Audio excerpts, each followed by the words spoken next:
Donc là, vous avez la casquette qui est censée être un casque inspiré d'un casque de pilote. Simplement, c'est un jeu sur le côté fonctionnel puisque le casque est à moitié ouvert. Donc si vous chutez, vous vous faites forcément mal.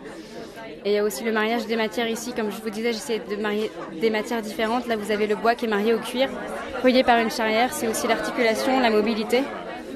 Et voilà, il relie deux éléments différents. Comme je parlais de diversité qui se marient dans mon travail, c'est le cas avec la charnière.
William Arlotti pour le Fashion Post avec Sophie Aran et le mythe d'Icare, la chute d'Icare. J'ai envie de vous demander, Sophie, pourquoi est-ce que Icare a chuté ?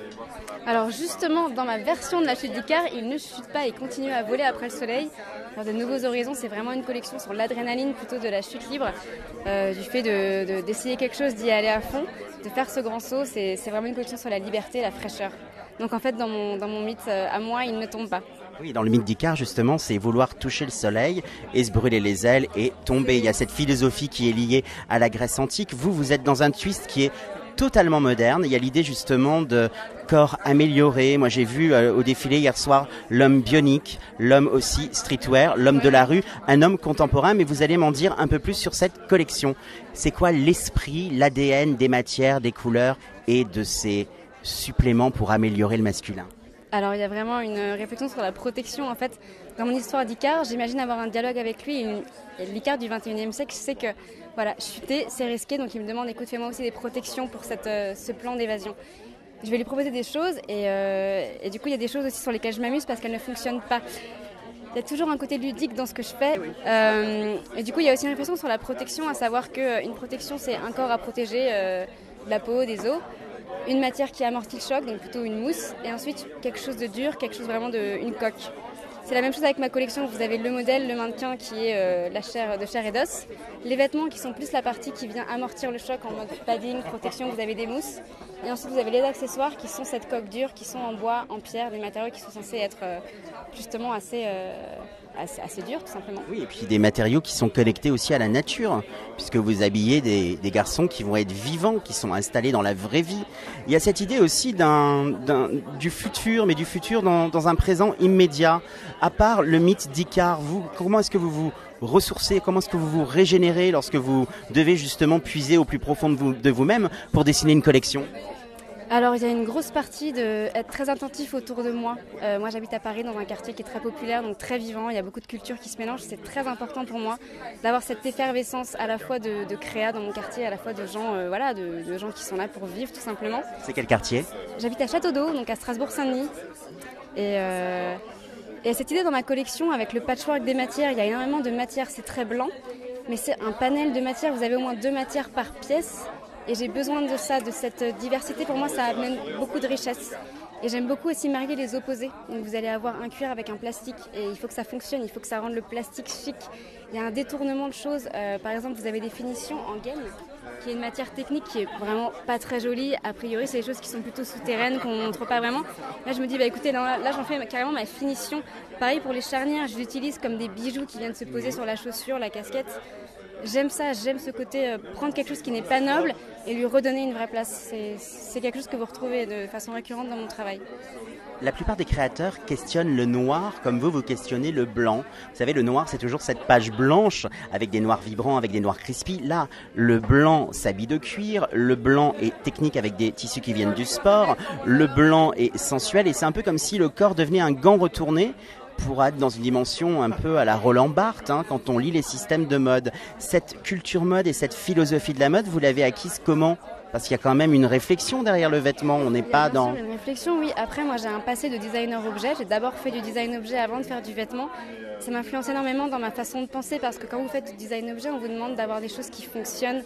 Vous avez un cahier des charges, il faut y répondre. Le vêtement, c'est quelque chose de beaucoup plus libre. Si vous voulez mettre une poche parce qu'elle est jolie, allez-y. Dans le design objet, ça ne fonctionne pas comme ça. Et du coup, dans mon travail, il y a cet esprit de liberté, mais il y a aussi cet esprit, ok, il faut que ce soit plausible, il faut que ça existe, il faut que ça puisse être dans un shop dans 3 semaines. Il y a vraiment cet esprit que, voilà, on est ailleurs, c'est des collections conceptuelles, mais j'ai quand même envie que ce soit des choses qui soient réalisables et qui donnent envie tout de suite. Voilà. C'est une collection qui donne envie d'être portée, hein, je vous rassure, extrêmement moderne, extrêmement pointue, avec un vrai parti pris et puis quelque chose de différent. Donc cette expérience du designer qui questionne l'objet et la place du corps dans l'espace, on la retrouve vraiment dans votre collection. Qu'est-ce que ça représente pour vous justement d'être à hier aujourd'hui ? Alors, je ne m'attendais pas vraiment à être prise. Maintenant, c'est une belle surprise. Et l'expérience de hier est extrêmement riche de rencontres parce qu'on rencontre 9 designers comme nous et qui ont aussi des parcours différents. Et ça crée vraiment une espèce de petite famille qui, à mon avis, va continuer d'exister encore longtemps. Et il y a aussi la formation avec Maïda Grégory qui est quelqu'un d'absolument formidable et d'extrêmement fort dans sa vision des choses. Et c'est très impressionnant de travailler avec elle.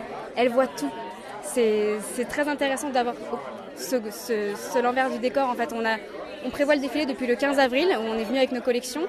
Et c'est un vrai travail complet sur faire une collection, voilà, travailler la communication comme je le fais avec vous, prévoir un défilé. Le festival de hier, c'est un exercice vraiment complet en tant que designer. J'aime bien cette notion d'exercice. Alors hier, vous avez présenté donc votre collection au jury. Comment ça s'est passé ? C'était très stressant. Il y a effectivement 12 personnes dans le jury qui sont très impressionnantes et qui représentent des gros bonnets de la mode. Et c'était pas évident de présenter quelque chose qu'on travaille depuis 6 mois quand on a la tête dedans, d'avoir un recul. Voilà, c'est un autre exercice que d'être designer, que le fait de se vendre. C'est important aussi, ça fait partie du job.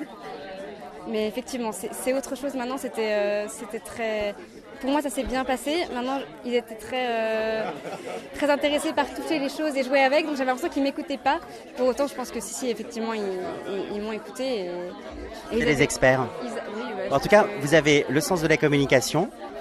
Vous avez du talent et vous avez le sourire. Le sourire, c'est le nouveau luxe et ça fait passer des bonnes énergies quand on fait ce métier. Je vous remercie beaucoup, Sophie Aran, de notre entretien et je vous souhaite bonne chance et j'espère vous revoir une saison prochaine à un défilé et la collection ragrandie. En tout cas, on vous souhaite le meilleur.